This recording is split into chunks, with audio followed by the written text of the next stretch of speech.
The nameplate on the boardroom door read a name they used to spit at me in gym class. 15 years. That's how long it took for the room to go quiet. I walked into the reunion in a plain grey suit. No watch, no rings, nothing that screamed money. I wanted to see their faces before they knew. Marcus recognized me first, that same smirk from freshman year curling onto his lips. Still skinny, he laughed. And the table laughed with him, the way they always had. Then Priya, who ran the event committee, checked her guest list against the company that had sponsored the entire night. Her eyes moved from the paper to me, slow, careful, like she was doing math she didn't want to finish. Wait, she said. You own Halverson Group. I didn't answer right away. I just picked up my water glass and let the silence do what 15 years of my life had been building toward. My name is Daniel Reyes, and for most of my childhood, I was furniture. That's the best way I can describe it. Something people stepped around, leaned on, forgot the moment they left the room. I was small for my age until junior year. Asthmatic, quiet in a way people mistook for stupid instead of watchful. Marcus and his friends had a routine. They'd take my lunch money on Mondays, my homework on Thursdays, my dignity whenever they felt like it. The teachers called it boys being boys. My mother called it character building, because she didn't know the half of what happened in that locker room. I never told her. I didn't want her carrying what I was already carrying alone. But I noticed things. I noticed that Marcus's father owned 3 failing car dealerships he was too lazy to fix. I noticed that Priya's family lost their restaurant. When the landlord tripled the rent, I noticed the exact moment power shifted hands in a room. Who flinched? Who postured? Who was actually in control? I was invisible, and invisible people learn to watch. Watching, it turns out, is the first skill of every empire. The night went on, and the room hadn't fully caught up yet. That's how these things work. The truth arrives in pieces, and people resist it until they can't. Halverson, Marcus repeated, testing the word like it might crack. That's a big contract for the city. You work for them. Something like that, I said, and took a slow sip of water. A waiter approached with a tray, and I watched Marcus straighten his jacket the way he used to straighten his Letterman. Before a game, instinctive, performative. He gestured for 2 glasses of the good wine, the kind with a name he mispronounced, and slid one toward me like a peace offering he didn't know he needed to make.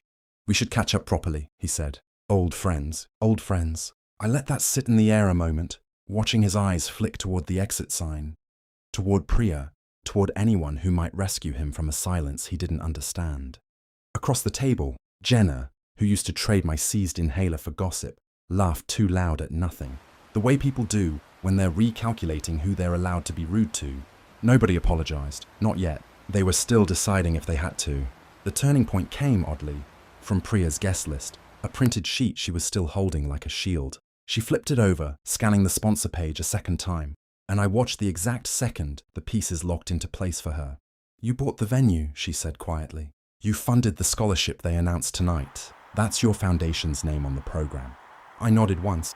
That was enough. I hadn't planned some grand unveiling. I'd told myself for years I was past needing this room to know anything about me. But watching Marcus's hand tighten around his wine glass, watching Jenna's laugh die in her throat, I understood I hadn't come back for closure. I'd come back to see if 15 years had changed anything in this room, or just in me. It hadn't.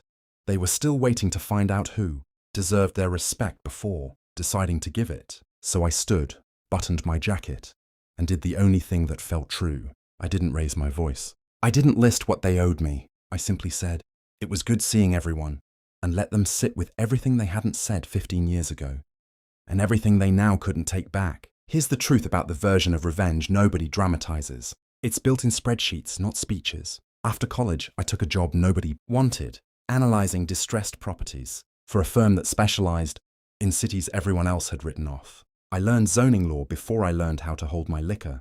I learned that leverage isn't loud. It's patient. You find the thing a person needs and you become the only door to it. Marcus's father's dealerships came up in a county auction 3 years ago. I didn't buy them out of spite. I bought them because the land underneath was worth 4 times what he thought, and he was too proud to hire someone who'd tell him that. I restructured, kept the staff, let him keep his name on the building. He never learned who signed the paperwork. LLCs are good for that. Priya's old restaurant space became the first location. For the culinary scholarship, I funded quietly, through a foundation with a name that meant nothing to anyone in that room. None of it was cruelty. It was architecture. I built the city they'd have to live in, brick by unremarkable brick, and I never once needed them to watch me do it. The payoff wasn't as seen. It was smaller than that, and truer for it. 3 weeks after the reunion, Marcus called the main line at Halverson Group, asking for a meeting about dealership financing.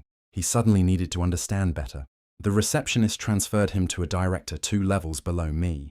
He never got my name. He never asked. Priya sent a handwritten note to the foundation, thanking us for the scholarship, still unaware whose signature approved the grant each quarter. I kept it in a drawer, not as a trophy, but as proof that the good I'd built was real, separate from anything I owed the people who'd hurt me. I didn't correct anyone. I didn't need the credit. What I noticed instead was quieter. The way I could sit in a room full of people who once made me small and feel nothing sharp anymore. No satisfaction that curdled into bitterness. No urge to make them kneel. Just a level, settled calm.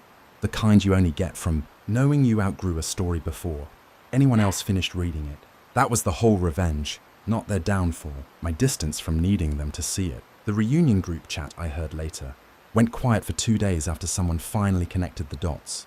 Halvorsen Group, my name, the scholarship, all of it surfacing through a business journal profile none of them had thought to read closely before. Jenna posted something vague about being proud of how far everyone's come. Marcus never posted at all. I didn't gloat. There was no one to gloat to. That's the part people don't expect. The silence afterward isn't hollow, it's clean. I lost nothing by staying quiet for 15 years except a childhood. I was never going to get back either way. What I gained was harder to name, a version of myself that didn't need their apology to feel whole. Reputation for them took a strange turn. People treated Marcus more carefully now, unsure what he knew or didn't. Priya, to her credit, reached out once honestly, without asking for anything. I answered that one. Here's why it matters. If you're the kid who got called furniture too, the people who diminish you are rarely thinking about you at all. Your job was never to make them see you. It was to become someone you could finally see yourself. I still drive past my old high school sometimes. On the way to sites, the foundation is developing. A community centre where the dealership used to be. A culinary school taking root in Priya's old restaurant space. I never planned a monument to what happened to me there. I just kept building, and the city started looking like the answer I couldn't give at 17. Marcus reached out again last month. A short email, careful in tone. He didn't apologise outright, but he asked how I was doing genuinely. For the first time in our lives, I wrote back.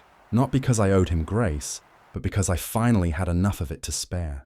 People ask if I feel like I won. I don't think of it that way anymore. Winning implies there was still a game being played. And somewhere in the last decade, I stopped playing theirs entirely. What's next is simple. More buildings, more scholarships, more rooms I walk into unannounced, unbothered by whoever's watching. I'm not interested in being remembered as the kid who got even. I'd rather be the man who got free. Some doors you don't need to slam. You just build a whole new house and let them hear the silence from outside.